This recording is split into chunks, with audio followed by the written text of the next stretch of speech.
So Triple G is going to the Hall of Fame. Let's talk about some things. Push the weight and no flex. Flex the livest one in the section. With the runner boy, you nigga, no question. You would run a motherfucker high stepping. Hey, you never had a big enough weapon. Motherfucker never learned your lesson. I'm a 88 pack nigga. I'm a 88 pack nigga. I mean, day walking, drink blood, fangs out, full moon, motherfucker change like a hoe, nigga. I'm just a nigga from the hood trying to stack a little cheddar for the money. Wow. Oh, Drew Titan Bronx on deck. Shout out to the mighty LDBC. Let's talk about it. So they finally did it. Wait a minute. Doesn't that remind you of Planet of the Apes? Remember the original one? When he realized he was on Earth the whole time. They found the Statue of Liberty. And then he realized, mankind goofed themselves off so bad, probably a nuclear war, that the apes evolved and took over. He realized he went into a future. He was like, they finally did it. Damn, oh, damn you. They finally did it. Yeah, that's how I feel right now. They finally did it. They putting this they putting Triple G into the Hall of Fame. Well, I knew they were going to do it. At some point, I knew they were going to do it. But I have to ask you, what's the criteria getting to the Hall of Fame? I mean, I always thought resume and you don't have to win all your fights, but the fact that you fought your contemporaries at whatever weight you campaigned at, that may have been enough. It may have been enough. I don't know. I strongly think that the criteria has changed.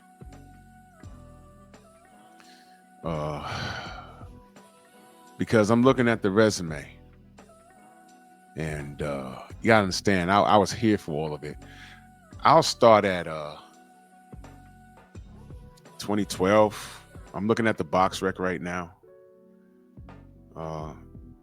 He fought some dude named Proxa. Gregords. I'm butchering the name. I don't know. But then I'm going to start with Gabe Rosado in 2013. If I remember correctly, Rosado quit. Or not, he ain't quit. His corner threw in the towel. Gabe. Then he fought that Japanese dude, Ishida. He beat him. Then he fought Matthew Macklin. There goes the name. Y'all remember Matthew Macklin? Remember him? Fought Matthew Macklin. I mean, was Matthew Macklin a world beater? I don't know. No, he wasn't actually. No. Then he fought the Chin Checkers, Curtis Stevens, out of Brooklyn, I think. That was in the theater in New York. Dropped him, right? Beat him. I think it was a 7th or 8th round stoppage. But I'm on box rec. I'm looking right at it. Yeah, 8th round stoppage. Yeah, there you go. Then he fought Adama Asamanu. Yeah, who's that? Whatever. He stopped him. Daniel Gill. Daniel Gill out the UK. Stopped him in about 2 or 3 rounds. I remember that. Then he fought Marco Antonio Rubio. Right? Knocked him out. Martin Murray. There's a name. Y'all know these guys so far? Right? Okay. Then Willie Monroe Jr. I remember them marketing this fight. I think Willie Monroe is somehow related to Marvin Hagler. I don't know if it's by marriage or something. Something. I just remember them marketing that. And this was on HBO. And I believe it was at this point, maybe a couple of fights prior to this, they were talking about this guy was as good as Marvin Hagler if he kept going in the route that he was going. And that's when I got annoyed. How you just going to blow past Bernard Hopkins and everything that he accomplished in his career at middleweight? How are we doing this? That was ridiculous. But they did it. And everywhere you saw him with memes. I think they even flew in Marvin Hagler and had him, there was some award ceremony when he took a picture with Triple G and all this stuff. And I said, man, They always do this. They always do this. And this was around the time where Abel Sanchez, who's training him, he said that Gennady Golovkin was smoking things in the gym. He could beat everybody. He's smoking everybody from 54 all the way up to 75. All the way up to 75. And I mean, that's what they said. And Abel Sanchez also said that black fighters fight in a style that is not pleasing to the audience. But meanwhile, he was trying to get Floyd Mayweather to meet him at a catch weight so he can fight him. But black fighters don't sell. Floyd was still active, and he was the #1 ticket in boxing at welterweight. But he wanted Triple G to fight Gennady Golovkin. He wanted Triple G to fight Floyd Mayweather Jr. And as a matter of fact, he said that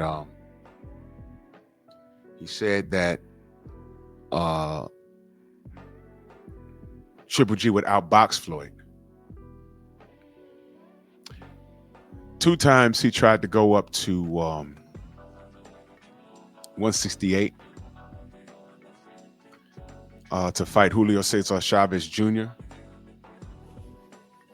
And he was stopped from doing so by Andre Ward's threats. He said, if you come up to my neck of the woods, which is 168, you're not fighting no Chavez Jr., you're fighting me. That's a money fight. Come get this work. Because by then, Andre Ward, won the Super 6. And, when I look at these fighters, I try to ignore the fan base, because the fan base will make you look at the fighter different. And I try not to do that, but it became very difficult. The machine of HBO, they were on their European invasion. They loved them some Klitschko's. Dmitry Pirog was on the rise, but he had a back injury. And I think Pirog would have boxed Triple G's face in, but he had a back injury. He had to retire. Then the Lomachenkos came in. Sergey Kovalevs came in. And Triple G was right there. He's trying to go to 160. Trying to go to 168. Andre Ward said, no, you don't. You're not fighting no marketing scheme. You're fighting me. Triple G won. Andre Ward won the Super 6. And I said, well, if he goes to 68, you got to fight Andre Ward. And his fan base said Andre Ward's being a bully. He's too big. But meanwhile, they wanted Andre Ward to go up and fight Sergey Kovalev, which he did, and whom he beat twice. And if you had something to say about the first fight, that's fine, because Andre Ward fought him again and knocked him out. So there goes that. Andre Ward actually listened to you haters and got 2 dubs over KK Kovalev. I call him KK Kovalev because he's a racist. And he got stopped. He stopped him. He beat him on points in the first fight and stopped him in the second fight. So there it is. And he retired. Triple G, however, was trying to bully the smaller Floyd Mayweather, right? You see how that works? Tell Andre Ward to leave Little G alone, because that's why Andre Ward started calling him Little G.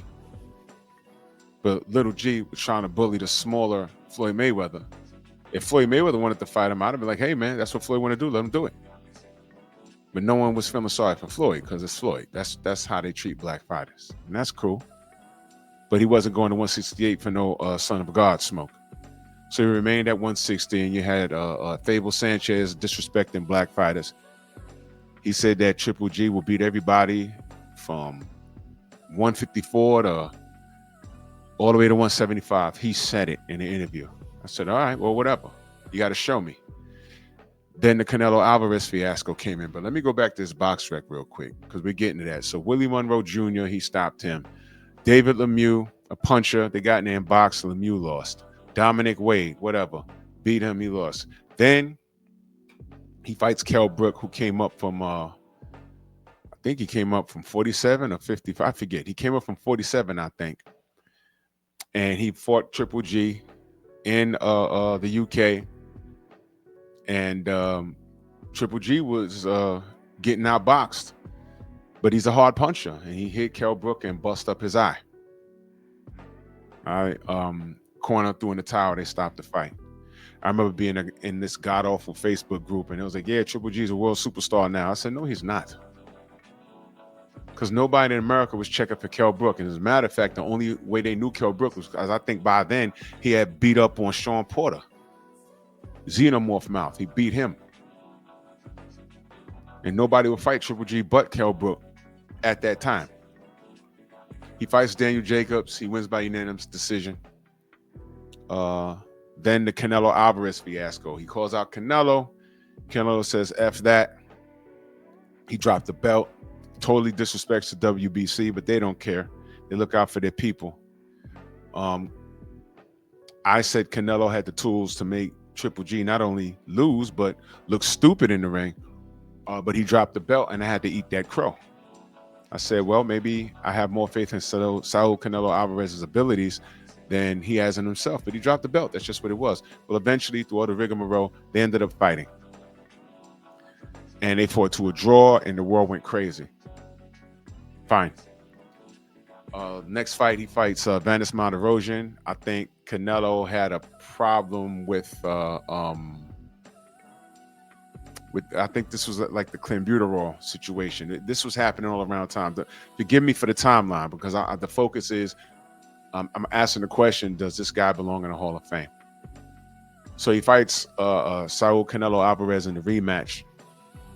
He loses. And by the way, I'm looking here on Box Rec. It says IBO title not on the line for Alvarez due to him not paying sanctioning fee. Uh-oh. But whatever. This ain't that kind of video. We ain't gonna talk about that. All right. So he fights Canelo for a second time, and he lost.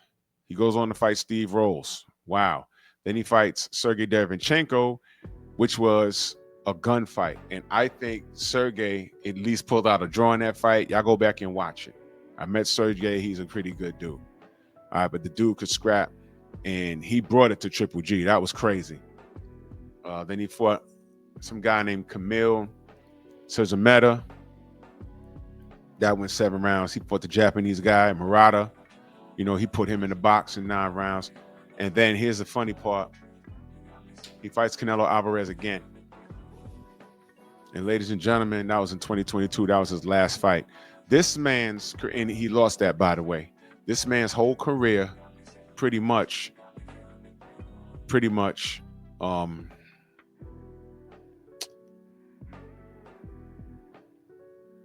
was surrounded by Canelo Alvarez.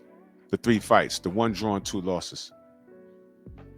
Outside of that, I don't think he's done anything jaw-dropping. It's just my opinion. He was an okay fighter. I'm annoyed that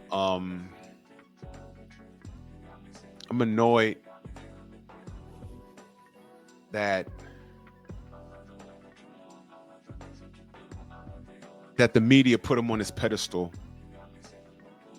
He was a whole lot of hype.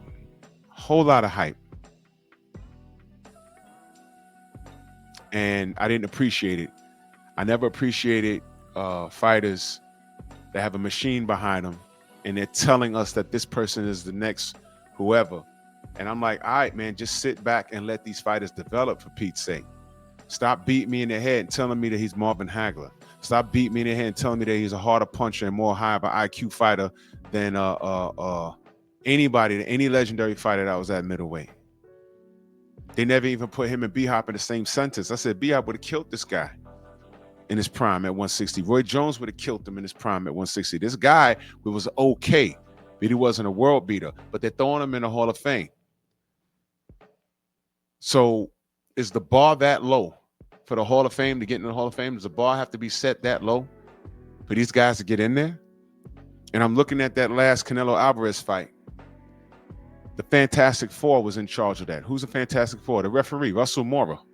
We all know who that is. Peep the judges. Dave Moretti, David Sutherland, Steve Weinsfeld. Fantastic Four. Mora, Moretti, Sutherland, Weinsfeld. Fantastic Four. Yeah. Them. So I'm looking at this. This guy's career was defined by Canelo. All right? He didn't dominate Daniel Jacobs. He lost rounds to Kell Brook. All these other guys, you know, they were top contenders, but these guys, come on, man. Is the bar that low for the Hall of Fame? All you got to do is show up and win. I mean, he's 42 with 37 knockouts, 42 wins, 37 knockouts, 1 draw, and 2 losses. He's never been stopped. But is the bar that goddamn low? And I know I sound like a hater, and maybe I am. I don't care. But Hall of Fame worthy? Not to me. You ducked Andre Ward, man. And by the way, that last fight he had with Canelo Alvarez, guess what weight it was at? It was at 68. Abel Sanchez said black fighters fight in a less exciting style, but the black fighters that he fought, they didn't fight in a style that could contradict everything Gennady Golovkin did. Curtis was a flat-footed power puncher. That's a recipe for disaster against Triple G. Andre Ward would have matched him with footwork and equal power and a high boxing IQ. That's why he never fought him. And there's a video on YouTube when he was asked about Andre Ward, and he said, no, Andre's a good boy, but not for me, not today. He said that. That's what he said. He wanted that Floyd Mayweather fight because at worst he'd get outboxed, but he wouldn't get hurt. So here we have another guy from across the pond who didn't want to take a fight unless the chips were stacked in his favor. And he really thought he could beat Canelo Alvarez. He really thought that. Really did. I remember Abel Sanchez used to say, oh, well, we fought black fighters. I was like, no. You know what we're talking about. You see, you got to speak plain English with these dudes. We said black fighters. He knew exactly what we was talking about. Just get him in there with a fighter with some great footwork. You know who had better footwork than him and gave him all the headache in the world? Derevyanchenko. He's from Europe. And it was giving him a problem. See, your favorite fighter, they have great scouts. And all they need is a great fan base. But behind the scenes, they know we need to keep our guy away from this guy, and that guy, because it could be a bad night for us. They know that. And that's every fighter. Every fighter. Everyone. But salute to the fighters that say, hey, man, you know, it might be a bad night, but this person's standing in my way. I got to go get that work. Why do you think I got so much respect for a DHP?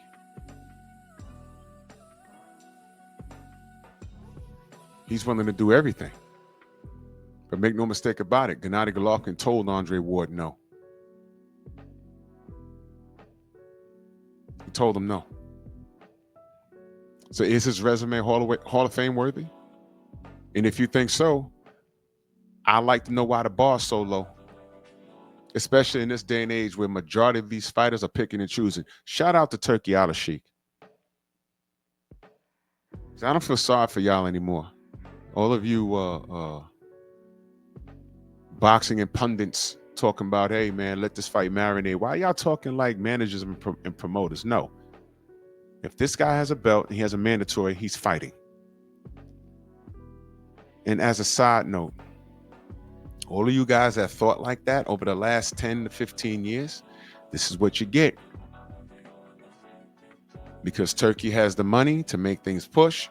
What's going to happen is if the sanctioning bodies go belly up and they're not as strong as they used to be, and we're going towards that before you know, it's going to be here.